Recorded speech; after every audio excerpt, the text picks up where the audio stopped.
Hello बच्चों, chemistry class में आपका स्वागत है और मैं हूं आपका केमिस्ट्री टीचर सतीश श्रीवास्तव।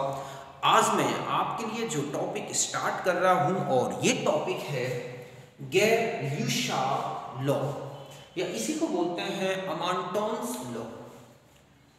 तो देखो बच्चों, ये जो लॉ है ये गैसेस के टेम्परेचर और प्रेशर इनके बीच का एक रिलेशन है।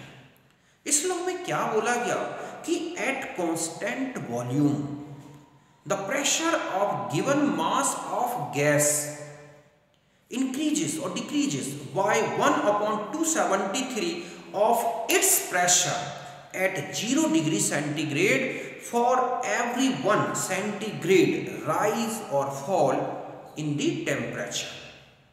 समझे बच्चों कि कांस्टेंट वॉल्यूम पर 1 डिग्री सेंटीग्रेड टेम्परेचर को राइज करने या फॉल करने से किसी गैस की गिवन अमाउंट का जो प्रेशर है वो 0 डिग्री सेंटीग्रेड टेम्परेचर पर जो प्रेशर होता है उसका 1/273 या तो इंक्रीज होगा या फिर डिक्रीज होगा।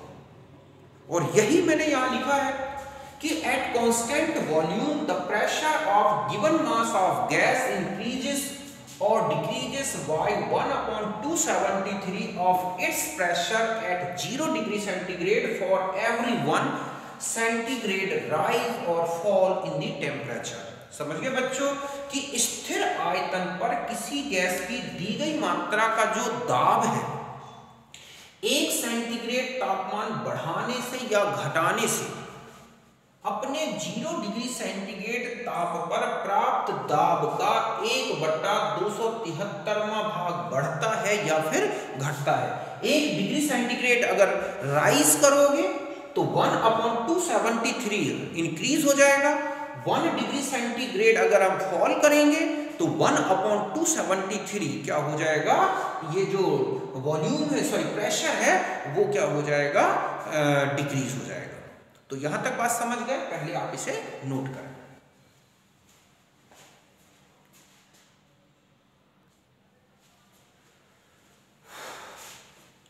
अब देखो एक डायग्राम से हम समझ सकते हैं। ये मान लिया है कि यहां से लेके यहां की जो कंडीशन है तो 0 डिग्री सेंटीग्रेड टेम्परेचर पर उस समय जो गैस का प्रेशर है वो है P0। ठीक है, आपने 1 डिग्री सेंटीग्रेड टेम्परेचर राइज किया तो जो प्रेशर इंक्रीजेस हुआ वो कितना हो जाएगा, P0। हम इसको ऐसा लिखते हैं यहां पर P0 इंटू 1/273, मतलब इतना जो प्रेशर राइज हुआ है या इंक्रीज हुआ है 1 डिग्री सेंटीग्रेड टेम्परेचर को राइज करने से वो ये हो गया।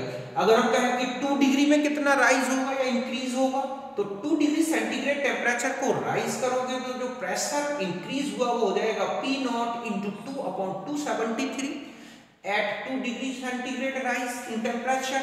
और हम ये कहें कि लगातार अगर हम बढ़ाते रहें टेम्परेचर और कोई T डिग्री सेंटीग्रेड की बात की गई हो कि at T degree centigrade rise in the temperature तो इंक्रीजेस इन प्रेशर वो होगा P0।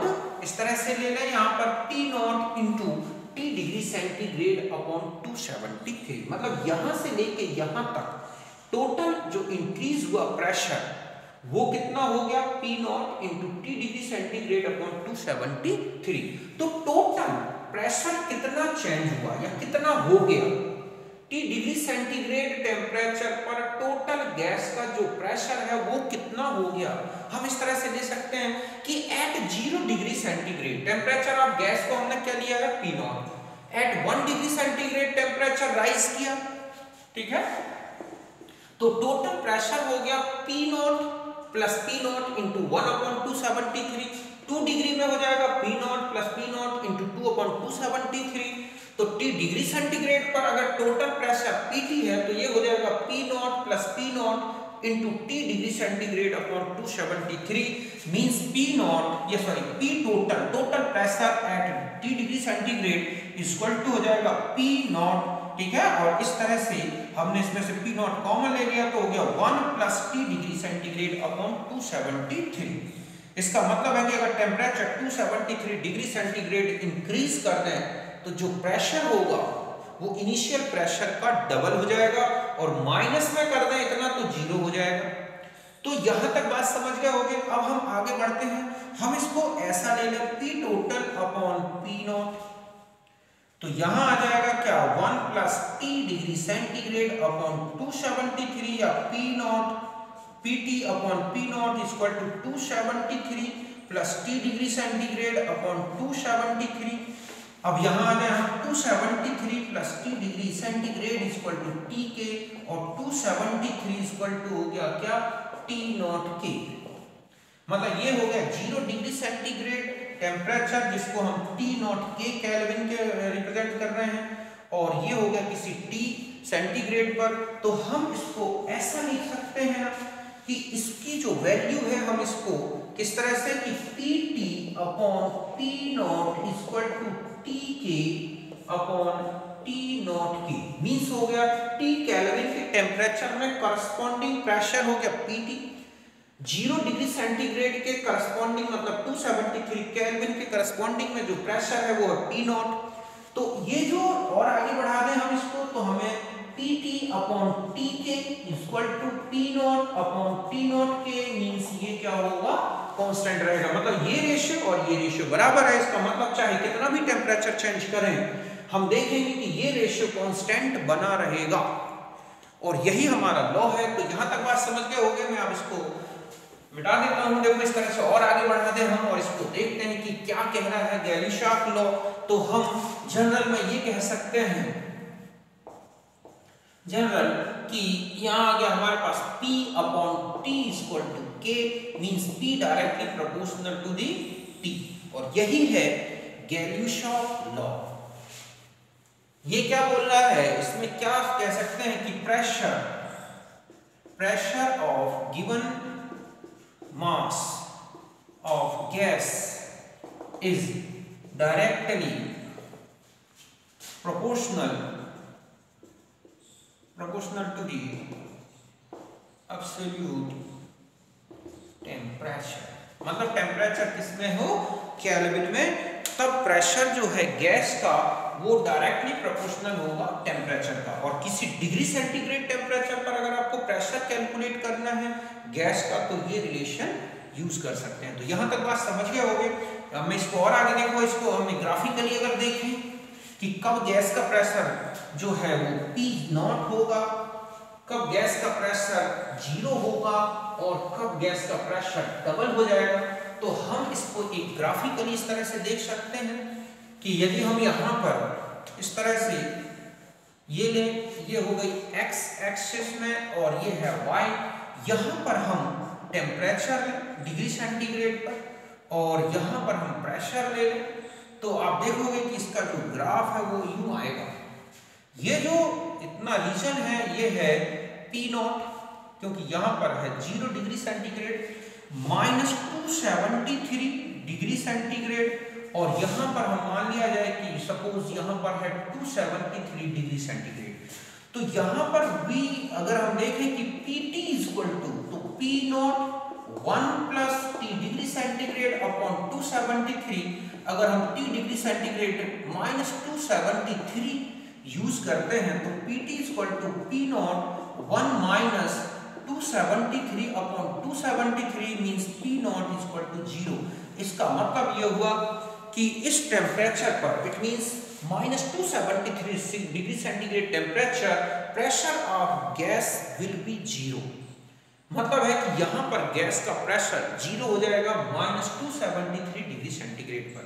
अब हम यहाँ आ जाते हैं, यहाँ पर टेम्परेचर है 273 डिग्री सेंटीग्रेड, तो यहाँ PT equal to P not 1 plus T degree centigrade upon 273, तो T डिग्री सेंटीग्रेड 273 यूज कर रहे हैं, तो यहाँ पर हमें मिलेगा PT equal to P not 1 plus 273 upon 273, तो PT इक्वल टू हो जाएगा 2P0। इसका मतलब हुआ कि एट 273 डिग्री सेंटीग्रेड टेम्परेचर पर जो गैस का प्रेशर है वो अपने 0 डिग्री पर जो प्रेशर था उसका क्या हो जाएगा, डबल हो जाएगा।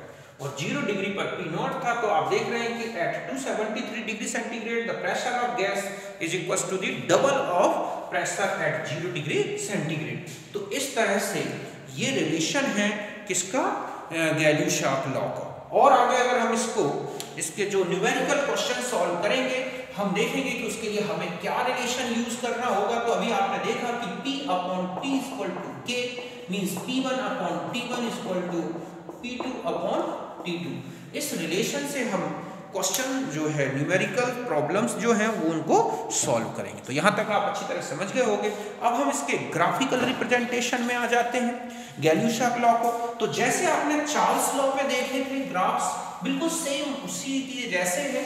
ऐसा इसलिए है क्योंकि वहां पर वॉल्यूम और टेम्परेचर का रिलेशन था, और ये जो है प्रेशर और टेम्परेचर का रिलेशन है। तो जिस तरह से volume directly proportional to the temperature, just pressure also directly proportional to the temperature. इस बेस पर हम इसके ग्राफिकल रिप्रेजेंटेशन को देखते हैं। पहले आप इससे थोड़ा रुके, मैं आप इसके आगे बताता हूं।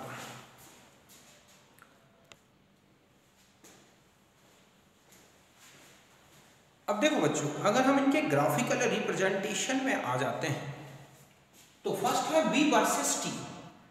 P और T के बीच में हम ग्राफिकल रिप्रेजेंटेशन कर रहे हैं। तो यहाँ हम प्रेशर में और यहाँ टेम्परेचर, तो चूंकि आपने अभी देखा है कि P equal to KT, Y equal to mx, आप देख रहे हैं कि y इक्वल टू mx, इसका मतलब है कि इनके बीच में ग्राफिकल रिप्रेजेंटेशन किया जाए y और x के बीच में, तो इस तरह का ग्राफ आएगा जिसका ओरिजिन पॉइंट से ये स्ट्रेट लाइन चल रही है। इसका जो स्लोप है, ठीक है, वो क्या है कि अब हम यहां आ जाते हैं। ये दूसरे फर्स्ट पॉइंट हो गया, सेकंड पॉइंट यहां आ जाए। अब मान लिया जाए कि हम वॉल्यूम चेंज कर दें और फिर प्रेशर और टेम्परेचर के बीच में ग्राफिकल रिप्रेजेंटेशन किया गया हो, तो आप देख रहे हैं कि इसमें आपने प्रेशर कांस्टेंट कर दिया, ठीक है। इस बेस पर आप इनके रिलेशन देख सकते हैं कि इनमें क्या रिलेशंस हैं, कौन लार्जेस्ट है, कौन सा लोवेस्ट है। तो प्रेशर कांस्टेंट करके आप ऐसे समझ सकते हैं। प्रेशर आपने कांस्टेंट कर दिया, एक स्ट्रेट लाइन आपने ली, और यहां पर देखें आप ये T1 T2 T3, तो इसका ऑर्डर देखें तो T1 T2 T3 आप देख रहे हैं कि इंक्रीजिंग ऑर्डर में है। अब यहां आ जाए at constant pressure volume directly proportional to the temperature. इसका मतलब है कि जहां टेम्परेचर ज्यादा वहां का वॉल्यूम ज्यादा होगा। तो इसका मतलब है कि आप T1 देख रहे हैं सबसे लोवेस्ट टेम्परेचर है, तो वॉल्यूम सबसे लोवेस्ट होगा। इसका मतलब V1 लेस देन V2 है। T2 में आप देख रहे हैं कि T2 टेम्परेचर पर वॉल्यूम है V2, और T3 जो कि हाईएस्ट टेम्परेचर है तो वॉल्यूम भी हाईएस्ट होगा। इसका मतलब है कि V1 से ग्रेटर देन V2, V2 से ग्रेटर देन V3। तो ये आपने इस तरह से पहले टेम्परेचर को इंक्रीजिंग ऑर्डर में निकाल लिया, उसके डायरेक्टली प्रोपोर्शनल देख लिया कि वॉल्यूम से क्या रिलेशन है, और इस तरह से वो डायरेक्टली प्रोपोर्शनल था, इसलिए ये रिलेशन बन जाएगा। अब यहाँ पर आ जाए, अब मान लिया जाए कि आपने टेम्परेचर कांस्टेंट कर दिया, तो टेम्परेचर कांस्टेंट करने से ये है P1 P2 P3। आप देख रहे हैं कि यहाँ पर ये टेम्परेचर की एक्सिस है और यहाँ प्रेशर की एक्सिस है, तो P1 P2 P3 ये इस ऑर्डर में दिख रहे हैं। अब चूंकि pressure inversely proportional to the volume, समझ गए ना। इस तरह आप देख रहे हैं कि P जो है वो इनवर्सली प्रोपोर्शनल टू दी, आप देख रहे हैं वॉल्यूम। तो इसका मतलब है कि जहां प्रेशर हाईएस्ट होगा वहां वॉल्यूम लोवेस्ट होगा, और जहां प्रेशर लोवेस्ट होगा वहां वॉल्यूम हाईएस्ट होगा। तो आप यहां देखें P1 के करस्पॉन्डिंग में वॉल्यूम है V3, तो प्रेशर जब P1 सबसे लोवेस्ट है तो आप देखेंगे कि वॉल्यूम सबसे हाईएस्ट होगा। P2 के करस्पॉन्डिंग में वॉल्यूम है V2, और आप P3 के करस्पॉन्डिंग में आप देख रहे हैं वॉल्यूम है V1। इसका मतलब है कि ये वॉल्यूम सबसे लोवेस्ट और प्रेशर सबसे हाईएस्ट होगा। तो ये ऑर्डर बनेगा इनके वॉल्यूम का जब आप टेम्परेचर को कांस्टेंट कर दें। फिर हम थर्ड के बाद फोर्थ ग्राफ में आते हैं। यहाँ प्रेशर और टेम्परेचर है, यहाँ पर लेकिन अमाउंट चेंज की गई है, मास गैस का चेंज कर दिया जाए। तो आप यहाँ पर अगर टेम्परेचर को कांस्टेंट कर दें तो P1 P2 P3 ये ऑर्डर मिल रहा है आपको, P1 P2 P3 increasing order में। अब चूंकि आप जानते हैं ये वाली वैल्यू कि P directly proportional to the W, amount के डायरेक्टली प्रोपोर्शनल है, तो इस तरह से जितना ज्यादा अमाउंट उतना ज्यादा प्रेशर, तो इसका मतलब है कि W3 सबसे हाईएस्ट वैल्यू होगी, सबसे ज्यादा अमाउंट है तो प्रेशर भी हाईएस्ट है, और सबसे लोवेस्ट जो अमाउंट है वो W1 है तो प्रेशर भी सबसे लोवेस्ट हो जाएगा। तो ये रिलेशन बनेगा। यहां तक बात समझ गए होंगे। अब हम एक और ग्राफ में आ जाते हैं। इसके बाद यहां पर एक मैंने पहले ही आपको ग्राफिकली बता दिया कि अगर यहां पर हम ले लें P/T और यहाँ T, तो इस तरह का ग्राफ आएगा। हम टेम्परेचर जितना भी इंक्रीज करेंगे उसी रेशियो में प्रेशर इंक्रीज होगा, इसलिए P/T है इसका जो रेशियो है वो कांस्टेंट बना रहेगा। तो यहाँ तक बात समझ गए होंगे कंप्लीट ग्राफिकली। और अगर आप इस ग्राफ को इस तरह से भी समझ सकते हैं, ये वाला ग्राफ है, अगर हम यहाँ पर P लें और यहाँ T ले रहे हैं, W1, W2, W1, W2, W3, अब आप प्रेशर कांस्टेंट कर दें तो T1, T2, T3 इस तरह के रिलेशंस आएंगे आपके पास। तो यहां पर आप देख रहे हैं कि कौन लोवेस्ट है और कौन हाईएस्ट है। अब ये आपको डिटरमाइन करना है। मैंने आपको बता दिया यहाँ प्रेशर जो है कांस्टेंट है, और यहां पर ये आप इंक्रीजिंग ऑर्डर में देख रहे हैं T1, T2, T3। अब आपको एक रिलेशन देखना है कि अमाउंट और टेम्परेचर का क्या रिलेशन होता है, उसके बेस पर आप W1, W2 और W3 के क्या रिलेशन निकाल सकते हैं। तो PV इक्वल टू क्या होता है, W/M इंटू RT। ये एक रिलेशन जानते हैं आप। इस रिलेशन से आप T का और W का रिलेशन देखें। पहले आप यहां तक नोट करें, फिर मैं आगे बताता हूं।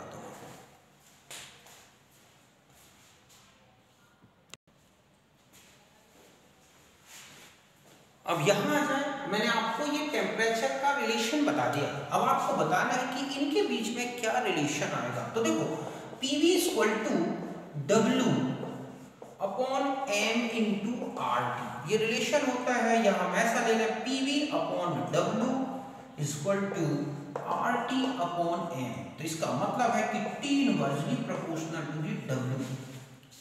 मींस जहां अमाउंट कम होगी वहां पर कांस्टेंट प्रेशर पर हीट देंगे तो उसका टेम्परेचर पहले इंक्रीज होगा। तो इसका मतलब ये हुआ कि यहां पर W1, W2, W3, तो यहां पर T1, T2, T3 है, तो W1 फिर आ जाएगा W2 और क्या W3, ये रिलेशन आएगा। क्यों? क्योंकि टेम्परेचर हाईएस्ट होगा।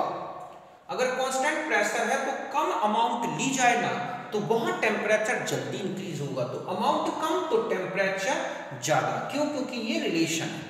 तो W1, W2, W3 का ये आपको रिलेशन लेना है जब टेम्परेचर का ये रिलेशन होगा। तो इस तरह से आपने इनके ग्राफिकल रिप्रेजेंटेशन देखे गैलियन लॉ के। मैं समझता हूं यहां तक आप अच्छी तरह से समझ गए होंगे। अब हम आगे आते हैं न्यूमेरिकल्स में। ओके।